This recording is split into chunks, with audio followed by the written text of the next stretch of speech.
Welcome to Madame Raven's. This way to the library. She's been expecting you.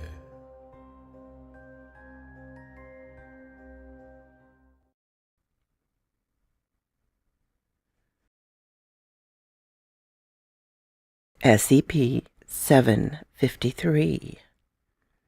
Object Class: Safe. Special Containment Procedures. SCP-753 is currently contained in Sector 28, located on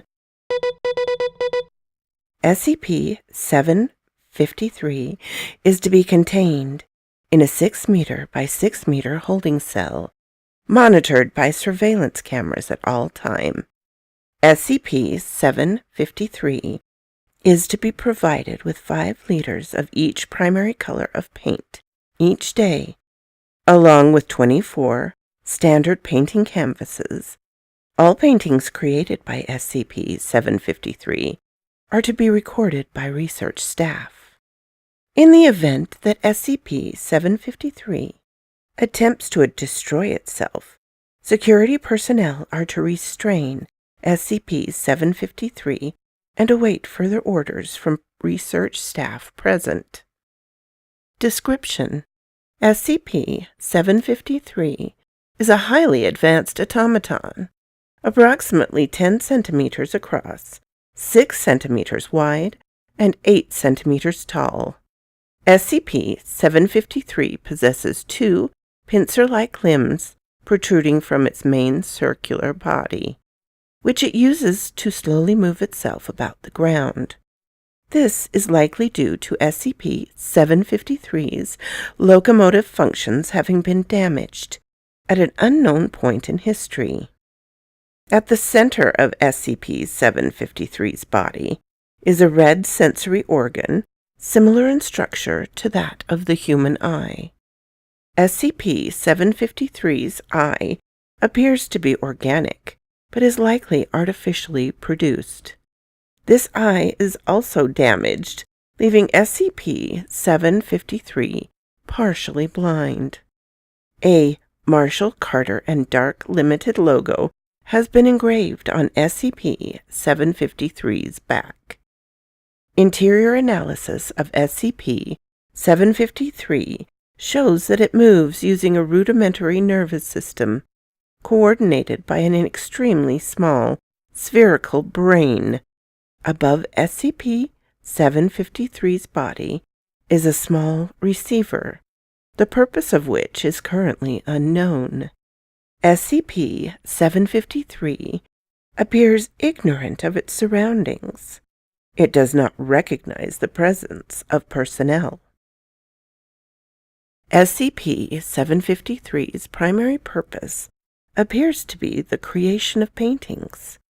Paintings produced by SCP-753 are highly realistic and often do not correspond to real locations.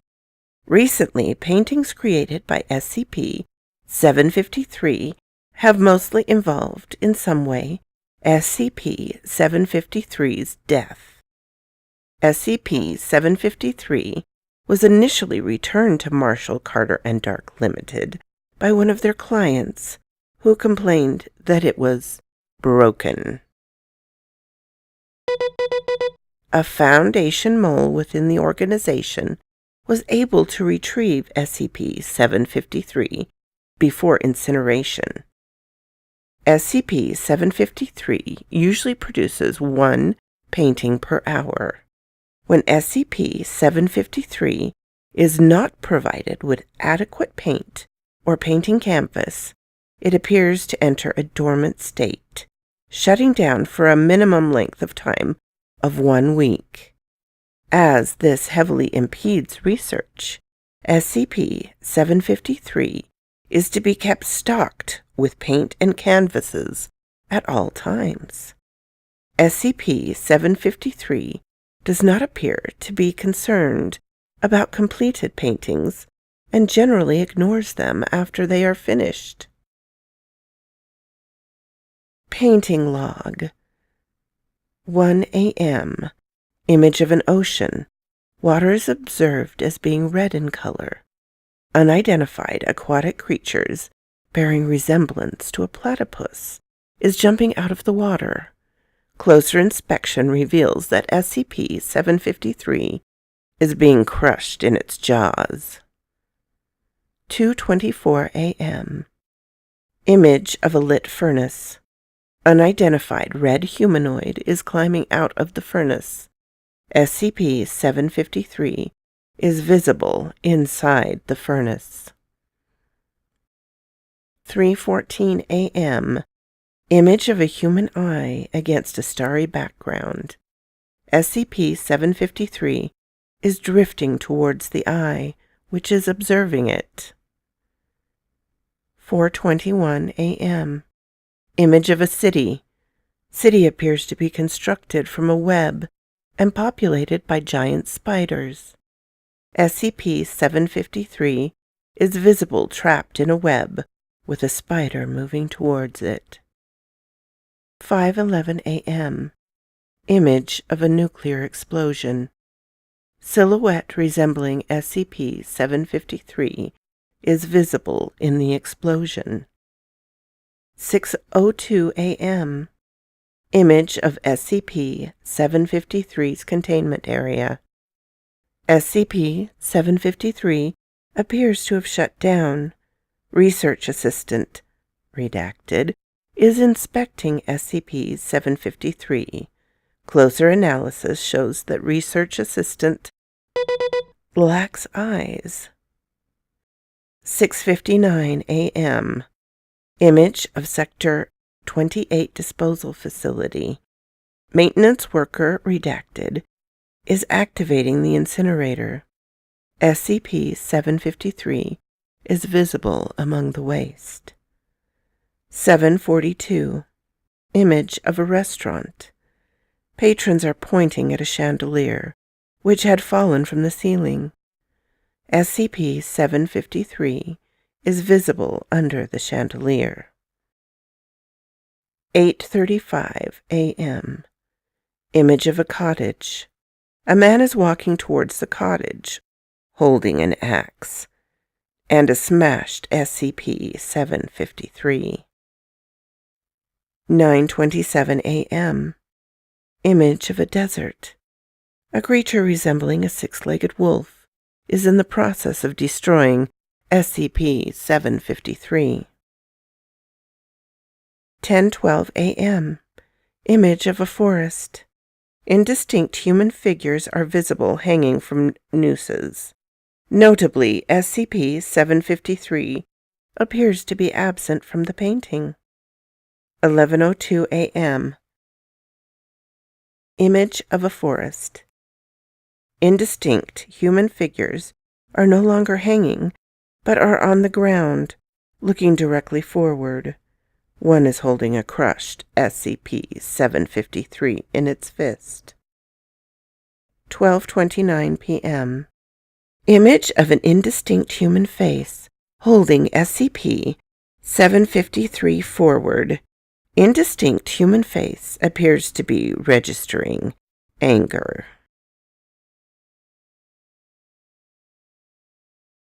SCP-217. Object Class: Keter. Special Containment Procedure: Containment areas to be kept behind 2 reverse pressure airlocks. Chemical shower sterilization, full contained atmosphere hazmat suits, and 24-hour post-interaction quarantine and testing are mandatory for all personnel entering containment area. Should containment be breached, the blast doors for containment and research area will seal, and chemical agent ZIR 21711 will be pumped into the air. Any human exposed to SCP-217 are to be contained and held for observation. Any items touched by those affected by SCP-217 must be sterilized. Description: SCP-217 is a virus. incurable by current means, with a rate of infectivity at 100%. It affects all organisms in the kingdom Animalia and can be spread via touch or contact with bodily fluids. SCP-217 is very hardy and can survive for years outside the host body. The progress of the infection is very slow, with some subjects going several years before manifesting any symptoms. SCP-217 alters the biochemistry of organic tissue, causing organic matter to rearrange into a form of organic metal. The processes involved with this change are not yet fully understood, but the advanced stages are well documented. A subject will begin to turn into a complex arrangement of gears and clockwork. These take over for the former biological functions. Advanced stage infection is reported to be very painful, but earlier stages are oftentimes unnoticed, with only vague feelings of confusion, insomnia, and joint stiffness. Hearts are replaced by gears and small tubes, joints by gear networks, eyes by structures not unlike primitive hard-crank film cameras, etc. SCP-217 shows first on the outside of the body in all creatures except mammals. In mammals, it first converts the internal structure before manifesting outside the body. This can cause those infected to go for very long periods of time without knowing of infection. SCP-217 has even been shown to totally convert the inside of the body before showing any external visible symptoms. SCP-217 has infected several major metropolitan areas in the past, most notably the mental state of those in middle to advanced stages of infection has been shown to be much diminished. Subjects respond in a repetitive fashion and are very dull and mechanical in action, are easily distracted and confused, and appear generally irritable when faced with new problems. In addition, research on a fully converted brain has data expunged. Document 217-3 Notes on Symptoms. Subjects infected by SCP-217 have, at early stages, reported no major symptoms, aside from increased lethargy and a general lack of emotion response. Some have reported a feeling of fluttering or moving under the skin, coupled with a persistent ticking noise. This noise seems most prominent when SCP-217 affects the shoulders, neck, and head. However, it is inaudible if recording equipment is pressed against an affected area. Initial infection of SCP-217 is, as has already been stated, almost undetectable. As the infection advances, subjects will begin to feel sharp, tearing pain in areas that are being converted. It has been compared to a knife wound or deep muscle tear, and can persist for hours or several days, depending on both the subject and the area affected.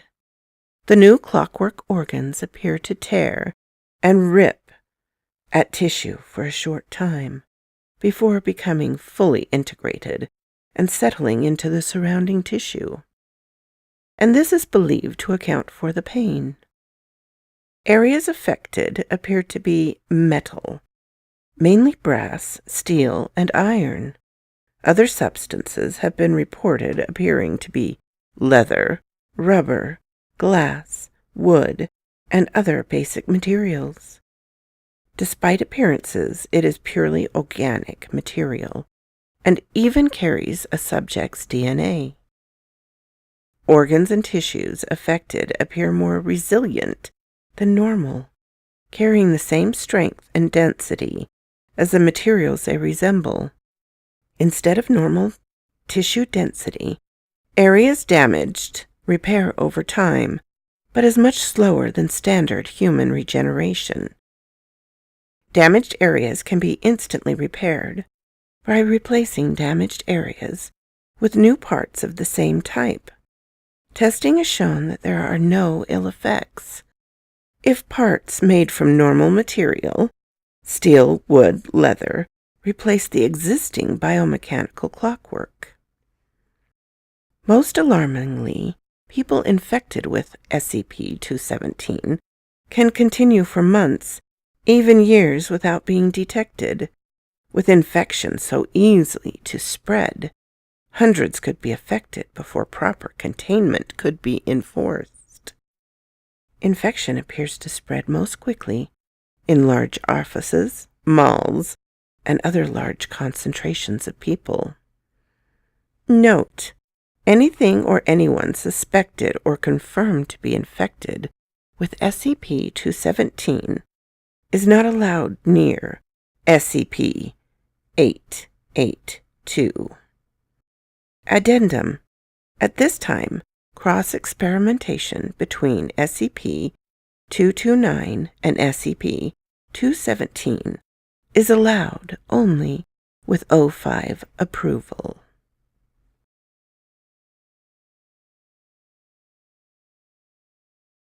SCP-882. Object Class: Euclid. Special Containment Procedures. SCP-882 is to be kept in a fluid environment at all times, consisting of no less than 40% seawater. Object is to be kept suspended by non-metallic means, currently cotton fiber line, that is to be changed daily.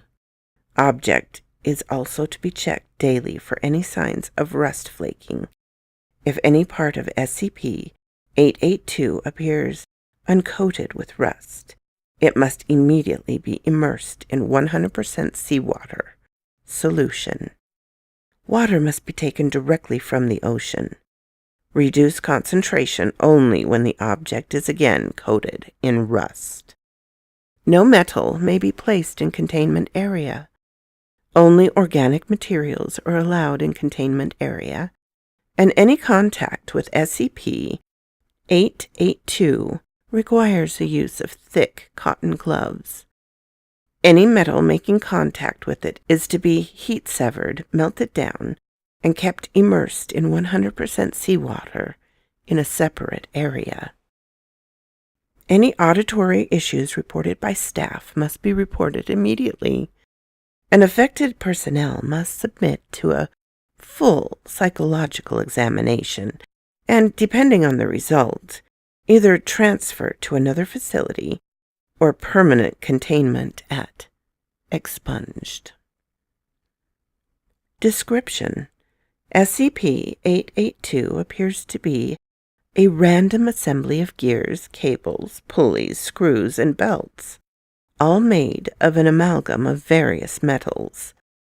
Object size at the time of recovery was approximately 87 cubic meters. Current size is approximately 12 cubic meters. SCP-882 rusts quickly in seawater. No identifiable energy source has been found, but all components will begin to move if not coated in rust. SCP-882 is completely silent at all times, no matter what level of activity SCP-882 reaches.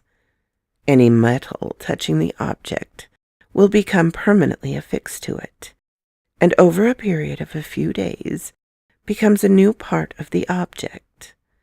Organic matter remains unaffected. SCP-882 is extremely resilient, with tensile strength and toughness above those of aircraft-grade titanium alloy by weight, even though its composition appears to be random. Alloy of iron, tin, gold, and other materials, some of yet unidentified, Extreme focused heat must be applied over several hours to cut even a small portion free of the main assembly. Persons remaining in the vicinity of the object for prolonged periods have developed auditory hallucinations while near the object, mainly the sound of grinding and clicking. The sound intensifies and is abated only by throwing metal onto the object. Subjects in advanced state of psychosis have thrown themselves into the object, resulting in almost instant death by crushing.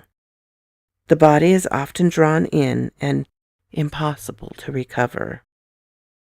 SCP-882 was recovered from a location at the northeast coast of Banks Island. The area was barren of all metal and metallic ore in a 1-mile radius. SCP-882 was found at the geometric center of the area. SCP-882 had become submerged in seawater at the time of discovery. A small town was found nearby, abandoned for several years.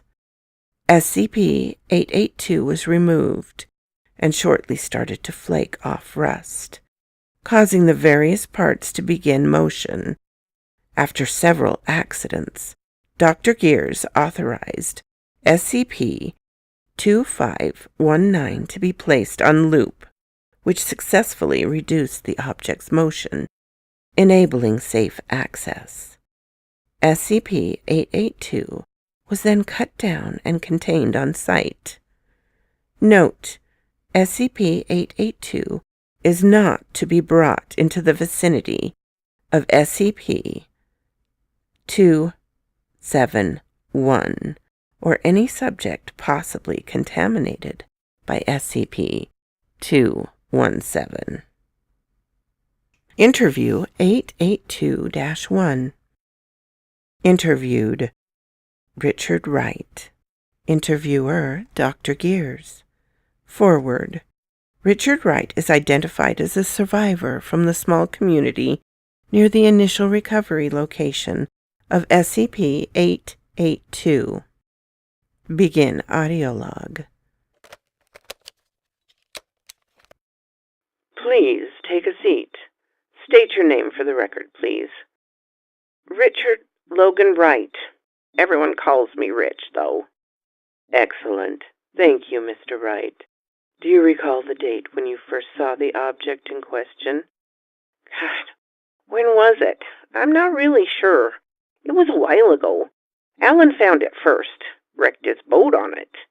He told a few of the other fellas about it. Said they could sell it for a bundle of scrap.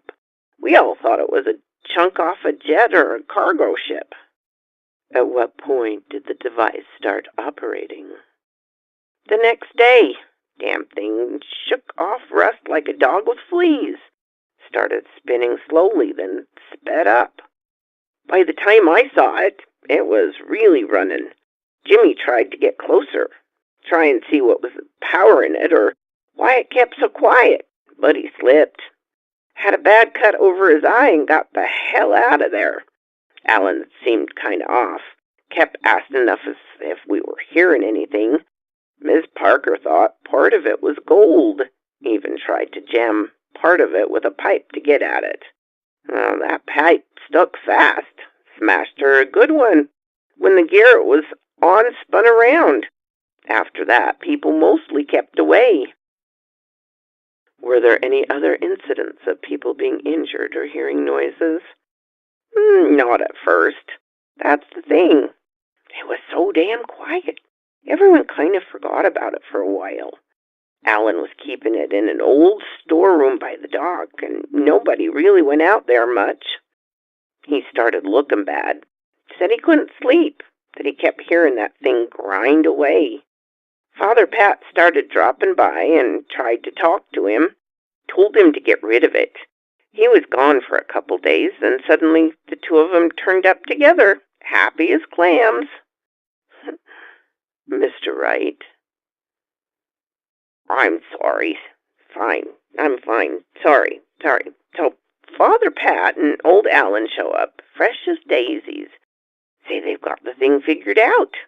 I wasn't paying that much attention. The whole thing had me spooked. Been hearing this stuff from the storeroom, grinding and squealing, real quiet. Anyway, they said some damn thing about it being from somewhere else, that God made it, that it was for me, and I left.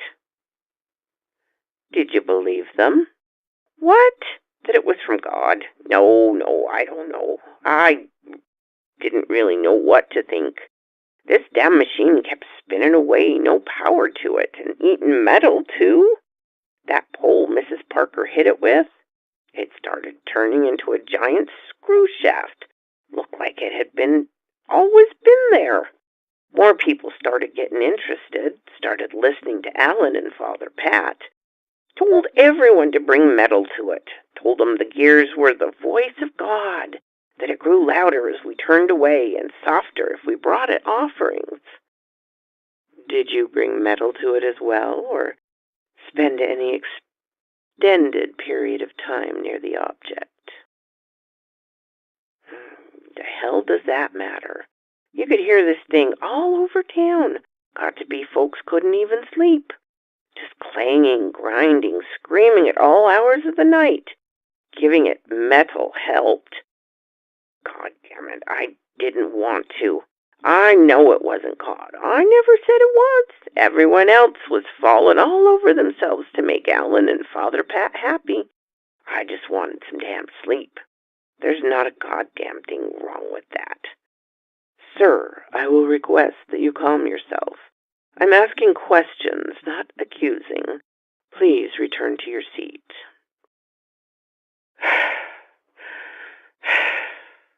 I'm sorry. Over a couple of weeks, everything got fed to that thing. It was just how things were. We were pretty isolated, you know. It's not like we had much else. You'd just make a couple of trips out to the storehouse and toss any metal you happen to find in. Always seemed to be people there, just watching it. It tore a hole in the roof after a while. Father Pat started getting strange, telling us it wasn't enough. I think the noise was getting to him. Said it needed something more meaningful. Mr. Wright? I came along one night. I heard people shouting from the storehouse. Father Pat was leading a prayer to this thing, but it didn't sound like any prayer I knew. People were coming up, and he bent over them. They screamed, and then he turned to that big mass of metal. I thought he was giving communion, till I saw the pliers in his hand. I'm sorry, pliers? He was yanking out people's fillings. He was pulling out their freaking teeth and feeding them to that thing. He started screaming about it not being enough, that he needed more, but there wasn't any more. There was barely any metal left anywhere. Then he pointed at Alan. He said he was hiding metal from the great machine. Alan screamed he didn't have anything. Father Pat said he had a metal joint in his hip. Everyone got up at once. Oh, holy golly. They grabbed him. Everyone just grabbed him. He started screaming. He kept screaming and nobody cared. I saw his arm go in. Saw all his fingers break, and he pulled the rest of the arm in, and I ran. What could I do? Jesus, I couldn't stop it. There were too many, and that thing was screaming, and Alan was screaming, and Father Pat. This interview is concluded. Thank you, Mr. Wright. Security, please see Mr. Wright out. Closing statement. Mr. Wright attempted suicide shortly after the interview. Subject is currently being held on suicide watch and observation. Oh, Steampunk and SCPs, what a wonderful combination. I would like to thank you all, my darlings, for coming by and listening. And special thanks to my Patreon supporters Ermin Case, Darren and Jennifer Daw, and Callist Enoch. If you like this, please hit the little button to let me know. If you didn't, hit the little button to let me know. Leave a comment. I'm always glad to talk with you, my darlings. I'm open to suggestions and criticisms, critiques. If you have not subscribed, please do so and ring the little bell so you know when to come up and see me. And I will talk to you next time, my darlings. Farewell.